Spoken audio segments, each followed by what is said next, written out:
నిజామాబాద్ జిల్లాలో 10వ తరగతి పరీక్షలను పకడ్బందీగా నిర్వహిస్తున్నామని కలెక్టర్ ఇలా త్రిపాఠి అన్నారు. ఎస్ఎస్సి పరీక్ష కేంద్రాలను కలెక్టర్ తనిఖీ చేశారు. జిల్లా కేంద్రంలోని బ్లూమింగ్ బర్డ్ స్కూల్స్, ఆర్మూర్ పట్టణంలోని ప్రభుత్వ జిల్లా పరిషత్ బాలికల ఉన్నత పాఠశాలలో కొనసాగుతున్న పరీక్షా కేంద్రాలను ఆకస్మికంగా దర్శించారు. పరీక్ష కేంద్రాల్లో అందుబాటులో ఉన్న సదుపాయాలను, సీసీ కెమెరా వ్యవస్థను పరిశీలించారు. విద్యార్థులు హాజరు శాతం, బందోబస్తు, తాగునీరు, ప్రథమ చికిత్స వసతులు తదితర విషయాలను గమనించారు. బ్లూమింగ్ బర్డ్ స్కూల్లో పరీక్షల నిర్వహణలో పలు లోపాలను గుర్తించిన కలెక్టర్ తీవ్ర ఆగ్రహం వ్యక్తం చేశారు. కాపింగ్, మాల్ ప్రాక్టీస్ కు ఆస్కారం కల్పిస్తే కఠిన చర్యలు తప్పవని హెచ్చరించారు. పరీక్షా కేంద్ర చీఫ్ సూపరింటెండెంట్ కు షోకాజ్ నోటీసులు ఇవ్వాలని జిల్లా విద్యాశాఖ అధికారిని ఆదేశించారు. తక్షణమే బ్లూమింగ్ బర్డ్ స్కూల్ ను సందర్శించి నిర్వహణ పరమైన లోపాలను చక్కదిద్దాలని సూచించారు. విద్యార్థులు దగ్గరగా కూర్చొని పరీక్షలు రాస్తున్నారని, మరో 5 అదనపు గదులను పరీక్ష నిర్వహణ కోసం వినియోగించాలని, సిట్టింగ్ అరేంజ్మెంట్ పక్కాగా ఉండాలని అన్నారు. పరీక్షా కేంద్రంలోకి సెల్ ఫోన్లు, ఎలక్ట్రానిక్ పరికరాలు ఎట్టి పరిస్థితుల్లోనూ అనుమతించకూడదని అన్నారు. ప్రశాంత వాతావరణంలో విద్యార్థులు పరీక్షలు రాసేలా చూడాలని తెలిపారు. పరీక్షలు పూర్తయ్యేంత వరకు అధికారులు సమన్వయంతో పనిచేస్తూ విద్యార్థులకు ఎటువంటి ఇబ్బందులు తలెత్తకుండా చూడాలని తెలిపారు. కలెక్టర్ వెంట పరీక్ష కేంద్రాల సూపరింటెండెంట్లు సత్యకుమారి, ఎస్ వెంకట్రామరెడ్డి ఉన్నారు.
అక్కడ మీరు ఆ డిజిగ్నేటెడ్ ప్లేస్ లో కూర్చోవాలని రిక్వెస్ట్ చేస్తున్నాము.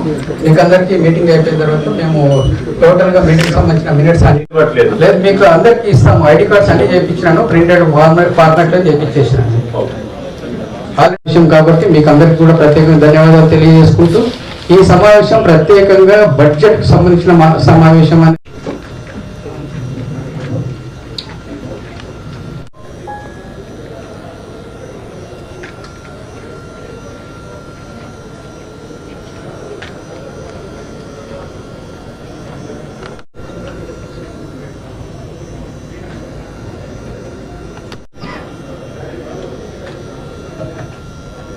జరిగింది.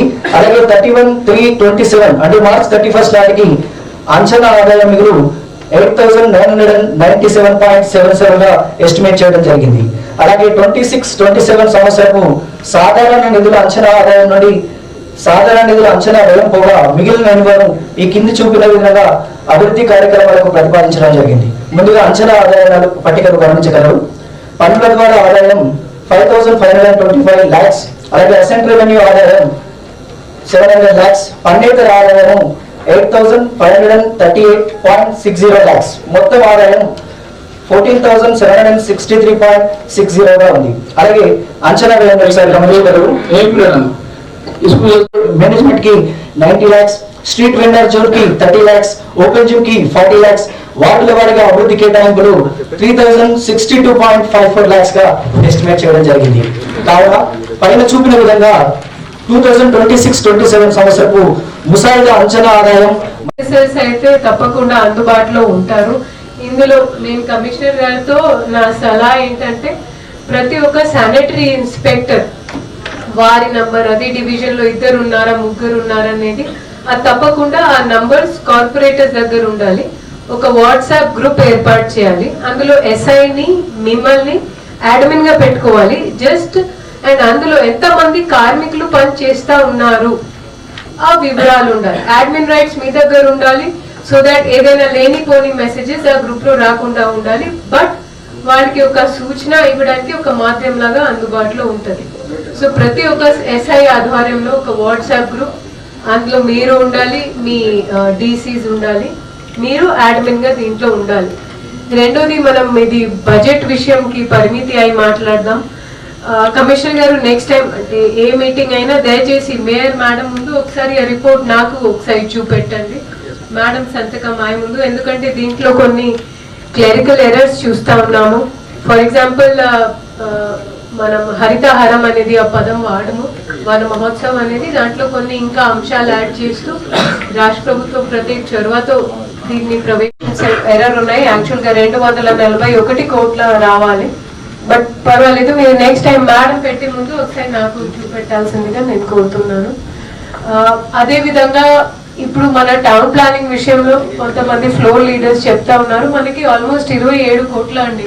So let me tell you, మనకి మహబూబ్ నగర్ కార్పొరేషన్ లో పాలమూర PUDA అని ఉంది, నల్గొండలో నీలగిరి అర్బన్ డెవలప్మెంట్ అథారిటీ ఉంది. దానికంటే మీరు చాలా, మీ కలెక్షన్ అంటే చాలా చాలా బాగుంది. సో అది ఎందుకంటే మేము ఏదైతే LRS పర్మిషన్ ఎల్బిగా ఉన్నారు కాబట్టి నేను వారితో ప్రత్యేక రిక్వెస్ట్ చేస్తున్నాను, ప్రతి ఒక్క LRS అప్లికేషన్ అందులో ఎలాంటివి ఉల్లంఘన జరగకుండా వారు ప్రత్యేకగా ఫీల్డ్ కి దిగి అక్కడ వెరిఫికేషన్ చేయాల్సిందే. ఎక్కడ కూడా చిన్నదానికి అడ్జస్ట్మెంట్ కి కూడా అవకాశం లేదు. ఏదైనా బకాయా ఉంటే 37 కోట్లని మీరు ఇంకా పెంచే మీకు అవకాశం ఉంటుంది. సో దయచేసి అది చేసేసండి. అదే విధంగా నేను రిస్పెక్టెడ్ ఎమ్మెల్యే గారితో, MLC సార్తో నేను కోరేది ఏంటంటే, మనకి అమృత్ కింద చాలా మటుకు ఫండ్స్ కేటాయించి ఉన్నాయి. అదే వీళ్ళు అదర్ సెంట్రల్ గ్రాంట్స్ లో చూపెడతా ఉన్నారు రికరింగ్ గా, కానీ ఆ పని మాత్రం జరగట్లేదు. 26 కోట్ల వీళ్ళు నాన్ ప్లాన్ కింద చూపెడుతున్నారు. సో ఈధర్ మనం ఆ ఏజెన్సీని అయినా మార్చేయాలి. 10 days తర్వాత ఎప్పుడైనా మీరు పిలిస్తే నేను తప్పకుండా హాజరు ఉంటా. సో మన కొన్ని యాక్షనబుల్ పాయింట్స్ కమిషనర్ గారికి చెప్పడం జరిగింది, వాళ్ళు టూచా తప్పకుండా దీన్ని పాటించాలి అని కోరుతూ, మాకు ఈ సమావేశానికి ఆహ్వానించిన గౌరవ్ మేయర్ మేడంకి, మున్సిపల్ కమిషనర్ గారికి అందరికీ ధన్యవాదాలు తెలియజేస్తూ